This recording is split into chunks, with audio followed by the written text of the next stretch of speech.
petición de algunos amigos y especialmente de ustedes, voy a dar un breve testimonio de mi vida. Soy el padre Flaviano Amatulli, nací en Conversano, Bari, Italia, el 23 de mayo de 1938. Algunos recuerdos de mi infancia. Cuando era niño, recuerdo que mi abuelo a los primos nos enseñaba la Biblia, las grandes figuras, Adán y Eva, Caín y Abel, Abraham, Moisés, también la vida de Cristo. Prácticamente se aprovechaba de los periodos de invierno muy largo, cuando había mucha nieve, no se podía salir fuera, y entonces estábamos nosotros. En aquel tiempo no había televisión, no había posibilidad de otra diversión, así que se contaban historias. Uno sabía una historia, otra historia. Así que uno contaba una historia, pero entre tantas historias, el abuelo aprovechaba para enseñarnos la palabra de Dios. En este aspecto yo recuerdo que aprendí muchas historias largas.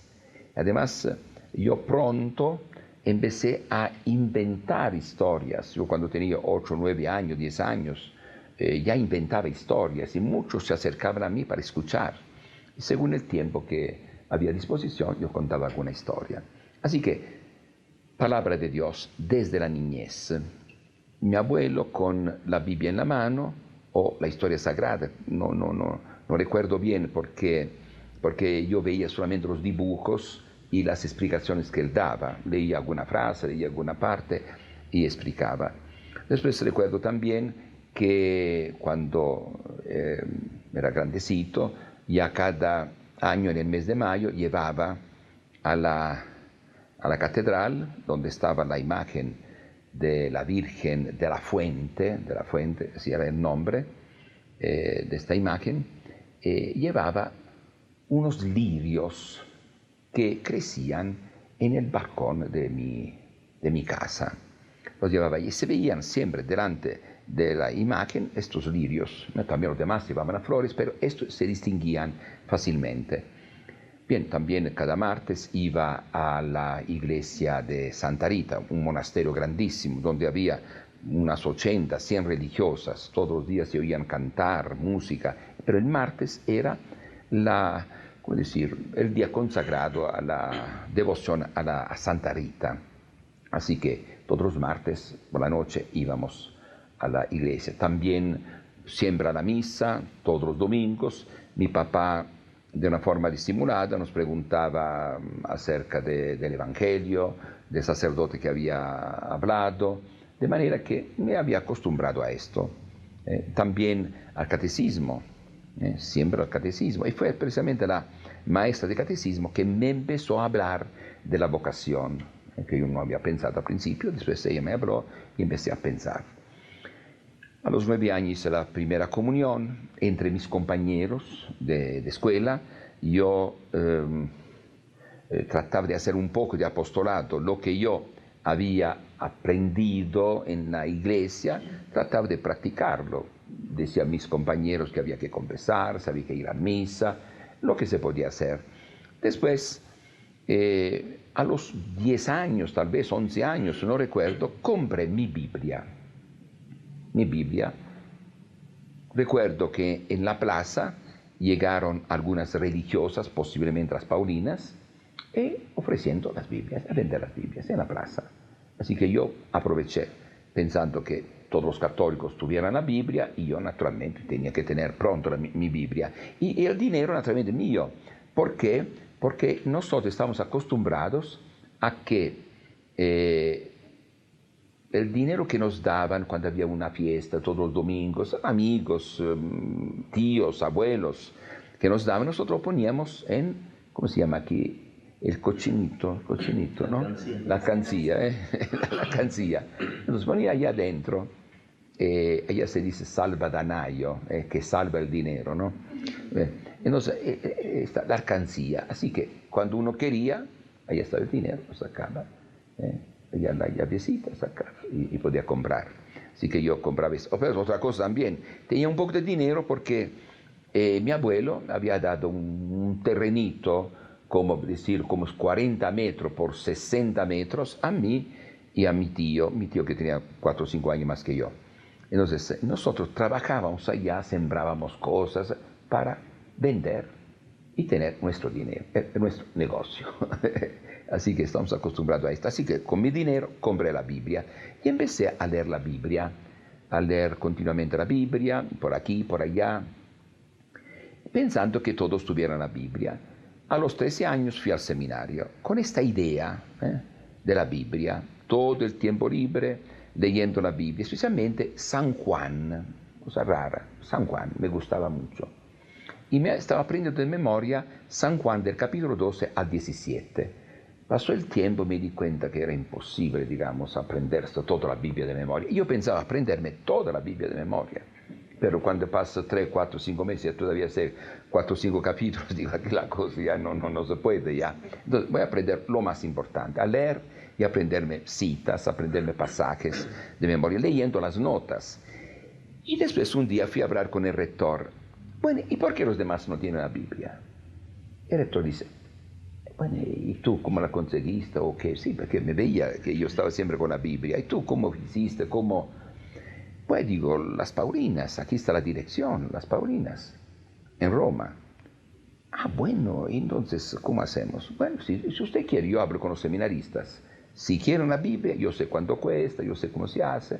Así que escribí a Roma, todos de acuerdo, la Biblia para todos seminaristas. Pero no se usaba nunca. Yo por mi cuenta la usaba, ellos la compraron y nada más. No sabía ni qué hacer con la Biblia. Ni el rector veía que usaba la Biblia.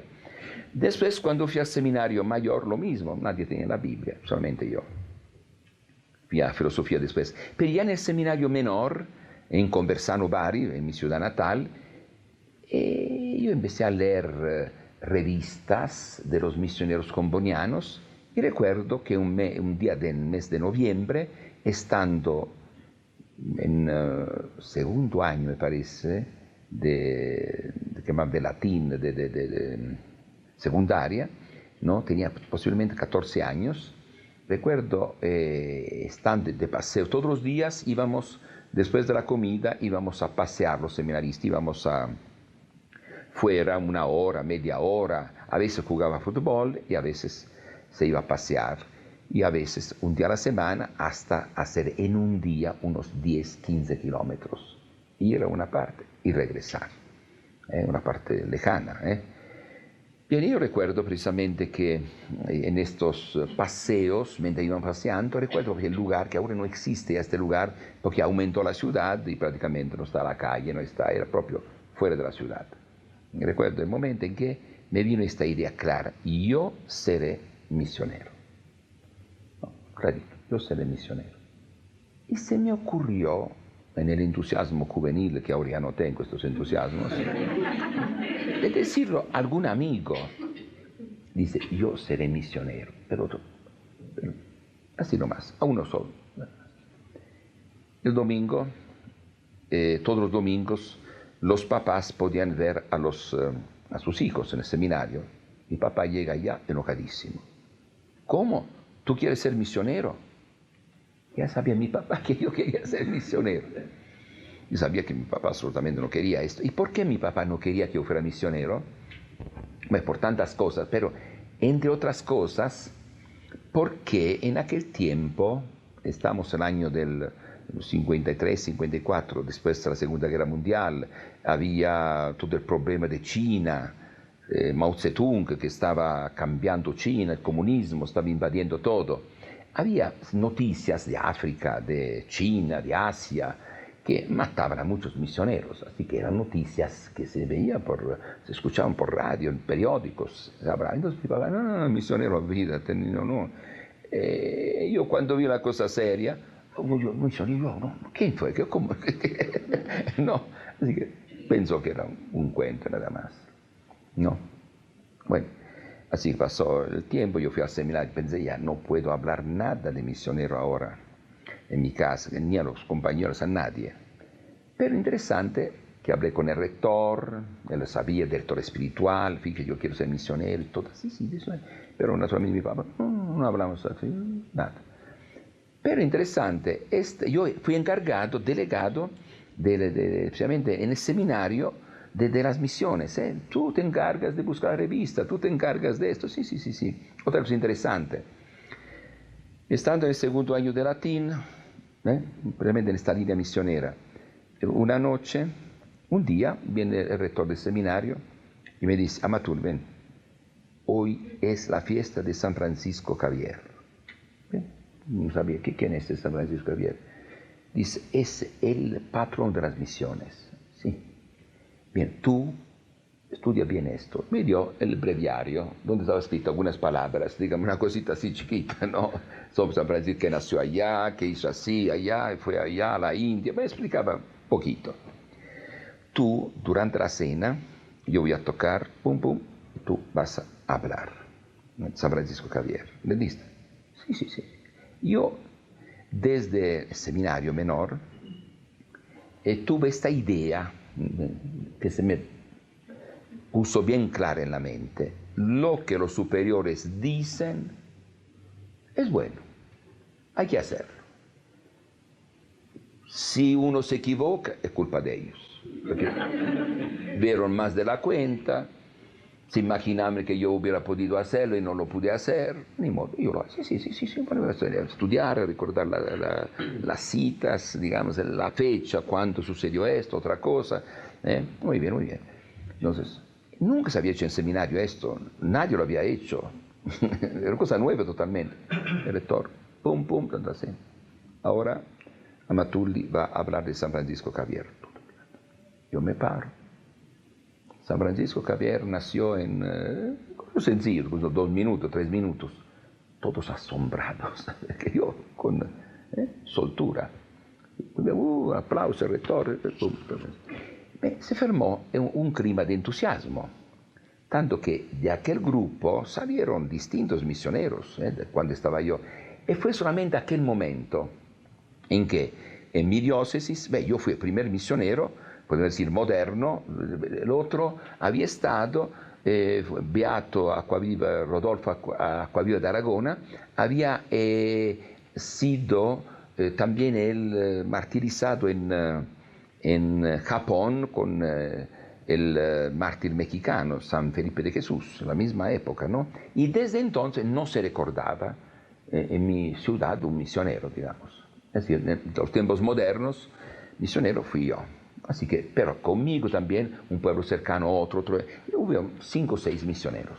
Hasta el director espiritual, que siendo ya sacerdote, se entusiasmó él y se fue pronto. Parece que estuve unos 10 años en Brasil de misionero. Era sacerdote fidei donum, es decir, que están un tiempo en la misión, nada más. 10 años tuvo, 10, 15 años en la misión. Después hubo otro de mis compañeros que tomó su lugar en Brasil, estuvo unos 25, 30 años, estuvo, digamos, en la misión. Bien, así que terminando la preparatoria, fui a otro seminario, seminario mayor, filosofía, y llegué a los 21 años. A los 21 años, entonces, yo fui a mi casa, el mes de mayo, más o menos, cuando sabía que había cumplido 21 años, 23 de mayo, así que unos días después fui a mi casa diciendo que en junio había los exámenes.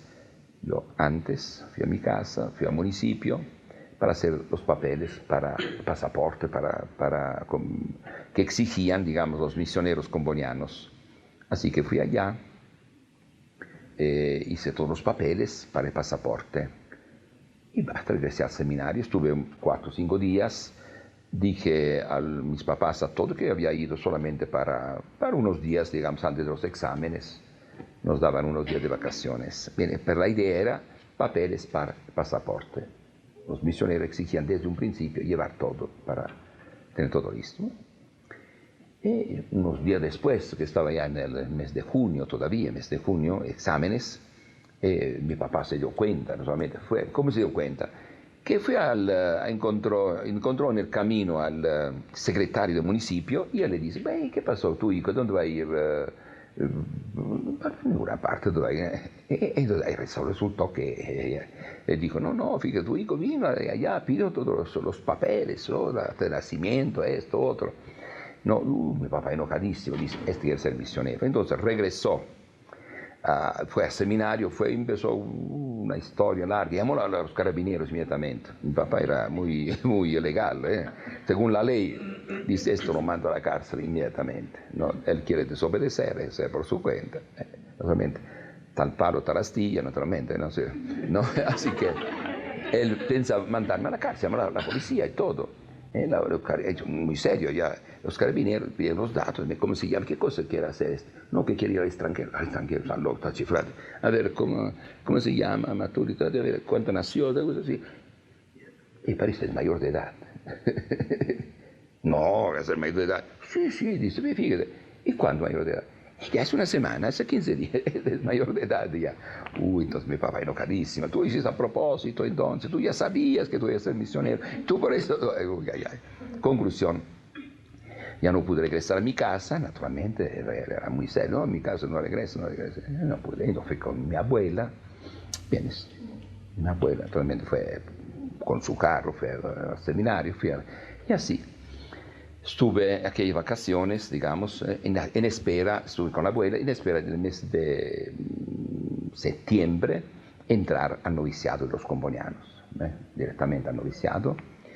Y estuve 2 años, segundo año de noviciado, se terminaba cuarto año de filosofía, se hacían un año especial dedicado a la filosofía, aparte de 3 años en que estudiaba filosofía, más griego, más literatura y otra cosa. Terminado esto, pasé con los combonianos, pasé a la teología esto en Italia del Norte, ¿no? en Gozzano, provincia de Varese, en el norte. Entonces allá estudié la filosofía, el noviciado y después la teología en la Pontificia Facultad Teológica de Milán. Era un grupito de combonianos que íbamos a esta facultad, donde participaban nosotros 4 o 5, cada año 2, 3, 4, 5 combonianos, más unos 15, 20 diocesanos de la arquidiócesis de Milán. Y la arquidiócesis de Milán cada año tenía más o menos 70, 80, 90 seminaristas de ordenación cada año. Así que grupos grandes. Y de estos, unos 15 entraban en la facultad cada año. Algunos combonianos, más o menos cada año 20 de la facultad. Terminando esto, me ordené en Milán el 26 de junio del 65 y después fui a Bérgamo y allá estudiaba, fui a Brescia donde enseñaba. Terminando ya la teología, yo estaba en la facultad, eran 4 años de teología, pero ya se podía terminar con licenciatura, haciendo la tesis, haciendo todo. Y prácticamente aquel año, de mi año, solamente yo conseguí la licenciatura, ¿no? Los demás esperaron algunos años más, algún tiempo para poder hacer todo. Yo sabía que ya me iba a ir de Milán, digo, ¿al hago ahora o nunca? Ya hice todos los exámenes, pasé, ya, y me fui a Brescia. Allá estuve enseñando y al mismo tiempo iba a Bérgamo, la ciudad cercana, a estudiar comunicación. Y para estudiar comunicación se necesitaba una licenciatura, naturalmente, ¿no? Comunicación. Era como una especialización, era una licenciatura, era base para esta especialización de 2 años. Normalmente íbamos profesores, ¿no? Y éramos gente que enseñaba filosofía, y literatura, más o menos, y sacerdotes también. Yo fui el primer comboniano a estudiar esta materia, ¿no? Que me recibí, yo hice 2 años. Después fui destinado a México, había solicitado ir a África y me mandaron a México. ¿Por qué a México? Porque el director de las revistas estaba enfermo, ¿no? Estaba enfermo, entonces dice, el que tiene el título, que se ha especializado, que va inmediatamente. Yo, no, pero de África, no. México. Ahí se necesita uno que ha estudiado. Empezamos a tener ya como director de revistas ya con estudio, no solamente así a la buena de Dios, ¿no? Bueno, entonces yo fui el primero que me recibí en esto, la Universidad Católica, ¿no? Que tenía una sede en Bérgamo, que yo fui el último a hacer la tesis allá. Yo fui el último, pasó la sede en Milán. Era una facultad de Milán, de la Universidad de Milán. Bien, así que llegando a México, director de las revistas, era director de Esquina Misional y Aguiluchos, pero al mismo tiempo aprovechaba los sábados, los domingos, para ir a Ciudad Nezahualcóyotl, ¿no? En Ciudad Nezahualcóyotl había muchísima gente, 800.000 habitantes en aquel tiempo, ahora serán 4 millones, 5 millones, pero había apenas unos 5 sacerdotes. Era una zona muy difícil porque no había carreteras, no había calles, había un desastre, ¿no? Una zona nueva. Ni la policía podía entrar en aquel tiempo allá, asesinatos, mataban a los policías. Los jóvenes, había pandillas, no podían andar de una colonia a otra colonia. Se daban balazos. Pero, naturalmente, yo empecé a hacer retiros, grupos de jóvenes, llegué a tener muchísimos grupos de jóvenes, clubes juveniles, en todas las colonias, así que los de aquí empezaron a ir allá, los de allá empezaron a ir, así cambió la cosa. Tanto que algunos periódicos de aquel tiempo me hicieron entrevistas, fueron a hacer reportajes, ¿no? De este misionero italiano que viene aquí a pacificar las pandillas. No, eran peores que ustedes, eso de aquel tiempo, eran peores. ¿No? Entonces, sí, esta cosa. Y recuerdo algunos jóvenes sí que, digamos, que murieron durante aquel tiempo, que se mataban entre ellos. Así que empecé pronto a ir por todas partes, en todas las parroquias, eran 4 o 5 parroquias, para ayudar a los párrocos. Hacían misiones populares, había religiosas que hacían misiones de un mes, pero al final, para compensar toda esta gente, todos los papeles, toda esta cosa, iba yo. Y todos los párrocos estaban de acuerdo, porque yo tenía una clave que no fallaba, no cobraba nada. Así que había 100 matrimonios, 200, había primeras comuniones, confesiones que duraban horas y horas, ¿no? Yo iba solamente, padre, fíjese que esto, sí, las monjas y todo, domingo, sábado, yo iba allá. Y después sí también algunas parroquias, aún son parroquias, que yo construía allá en aquel tiempo. Algún bienhechor, alguna persona, ¿no? De México que ayudó y construyó algunas parroquias, ahora son parroquias ya. Y también la Biblia, empecé pronto con la Biblia y documentos conciliares. Recuerdo que el primer grupo, usando el material del padre Molina, un español, el primer grupo, 18 jóvenes, jóvenes casados también, que eran personas líderes de los grupos que yo tenía, personas seguras. Yo invitaba, tú, así, vamos a ir, un día a la semana, a la parroquia. El párroco dice, no, que va a haber, no, nadie viene, qué cosa va a haber. Bueno, había un cuartito donde estaba el párroco. Después había un patio de 5 o 6 metros y ahí había un saloncito donde había 18 personas que durante los 2 o 3 meses, todos los martes, a la misma hora de noche, porque trabajaban, hacían el curso bíblico. Padre, venga a saludar, venga a ver. El padre me dijo sencillamente, mira, si yo no voy a ver, no voy, porque yo no creo que allá es posible que estén 18 personas estudiando la Biblia. Y si acaso fuera cierto, yo me vuelvo loco. Porque yo absolutamente no puedo creer que esta gente... ¿Y por qué, padre? Es que son gente pobre. No son como en Italia. Yo he estado en Italia a estudiar.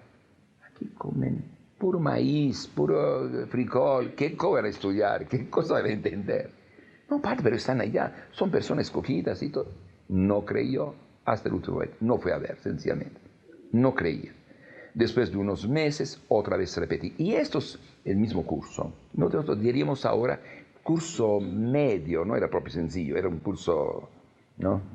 Un poco serio. con la Biblia, los libros y todo del Padre Molina. Y después cada uno a enseñar, formar su grupo y enseñar la Biblia en sus colonias, en las capillas. Había muchísimas capillas. Así, en un cierto momento tuvimos muchísima gente. Yo, el dinero que recogía, que la gente me daba por el ministerio que hacía, todo, bienhechores, iba con el Padre Molina. Padre Molina me daba muchísima Biblia, que costaba la tercera parte de lo que costaba en otras editoriales, ¿no? Librerías, la tercera parte de la Biblia. Así que llenaba el carro, proprio lleno de cacas. Toda la gente que estudiaba la Biblia le daba la Biblia, el lapicero, el libro, todo, ¿no? Al momento de terminar el curso ya se quedaban con todo esto. Y, padre, ¿cuánto cuesta? Yo decía el precio. Me pagan como pueden. Así que después de 3, 4, 5 años que ya no estaba allá, pasando por allá, padre, todavía le debo, todavía le debo, si no apuntaba nada, no escribía nada, yo, adelante, ¿no? Y así que la Biblia. Y allá ya alguna persona empezó a decir, algún sacerdote empezó a decir, no, que el padre Matulli es protestante, siempre con la Biblia, ¿no? Empezaron ya ciertos problemas. Mira, padre, en Italia pueden estudiar, porque yo he estado allá, yo conozco, ya comen bien y todo, pero aquí, ¿qué cosa van a entender Biblia? ¿Cómo van a entender estas cosas? No pueden captar, no pueden recordar, no pueden... Pero es un hecho. Tanta gente estudiando la Biblia. Después, estando en México, como base, durante las vacaciones, iba a conocer un poquito toda la República Mexicana, Centroamérica también, y me di cuenta del problemón de los indígenas, problemón de las grandes ciudades, de la periferia, especialmente los indígenas. Así que pedí a los superiores poder ir a trabajar con los indígenas, ¿no? Fui a trabajar en la Chinantla, una región de Tustepec, ¿no? Una zona muy abandonada, porque el párroco mismo se había cambiado de religión. Medio raro, daba la impresión de ser un grande santo, quería ser considerado un grande santo, estando en seminario. Tocaba la campana de noche, correr todos los seminaristas a orar. Vamos a dar gracias, de rodillas frente a la imagen de la Virgen, dar gracias a Dios, dar gracias a la Virgen, porque hoy, mientras venía con la motocicleta, sucedió esto, estoy vivo. Gracias. Da la impresión de ser un santo. Efectivamente, daba retiros a las religiosas, a los sacerdotes, parecía una persona, pero con esta idea de ser una persona muy especial. Bueno, terminó su periodo, lo mandaron a Usila, San Felipe Usila, una zona muy abandonada, como párroco. Y ella también empezó con la Biblia, empezó todo esto, pero no le funcionó bien el aparato. La computadora se desconchinfló, por el cansancio, no sé por qué cosa. Y un día, durante la misa, para enseñar lo de las imágenes, que no son dioses, que no son divinidades, que no tienen vida, agarra el crucifijo que estaba atrás en el altar, lo baja y lo hace pedazos y lo tira a todos. Fíjese que no es nada, digamos, no es una persona, no sale sangre, no habla, no grita. La gente se enojó, lo sacó fuera de la iglesia. Y entonces el obispo hace una investigación, le dice, bueno, cambiar de parroquia, no hagas estas cosas a la gente, pero orgullo, se cambia de religión, ¿no? Estaban los bautistas, le dan dinero y todo, y forma un grupo independiente, la iglesia independiente de Usila, un grupo independiente.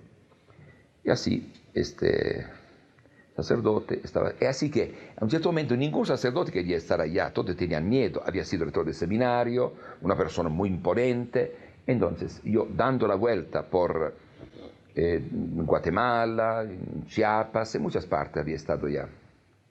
Hablando después con el cardenal, que fue después el cardenal Corripio, era arzobispo de Oaxaca, él me dice, mira, absolutamente, que tú pudieras venir aquí para resolver este problema.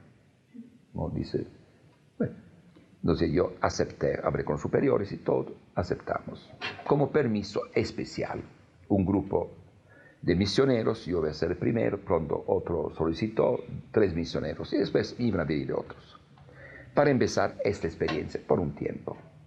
Y así, y empezamos a trabajar en aquella región. Pero también allá pronto con la Biblia, porque había maestros, había algunos que habían hecho la primaria, los demás hablaban dialecto, pero de todos modos con la Biblia, pronto, hablando con los sacerdotes de aquella zona, el mismo problema, padre, pero aquí no se puede. Esto es posible en México, la capital, porque la gente son más capacitados, pero los indígenas, ¿qué cosa van a entender? Siempre el mismo problema. Que la gente no puede, pero sí había gente que podía. Recuerdo también un muchacho, de los primeros muchachos, Estanislao, que mandé al seminario y fue al seminario y todo. Desde aquella época, prácticamente 3 fueron al seminario. Después no se ha sabido nada. Son sacerdotes, son combonianos. Así que está en misión, son dos que mandé yo. Sí, el otro se salió, durante estudiaba, se salió. Pero 2 sacerdotes combonianos. Uno estuvo en Brasil y después en Ecuador, el otro está en Perú. ¿No? Así que, de aquella época, cuando empecé yo. Bien, y después estando allá me vino la idea, me daba cuenta que el problema es muy serio, idiomas diferentes. Solamente en mi parroquia había 3, 4 maneras de hablar el dialecto. Yo hice traducciones a un dialecto, pero había otros dialectos. Después, la gente, muchos no entendían el español, la mayoría de los indígenas no entendían el español. Entonces yo aprendí un poco de dialecto, hice traducciones con algunas personas, hacía la misa en dialecto, los sacramentos en dialecto, fue un entusiasmo desbordante. La misa, todo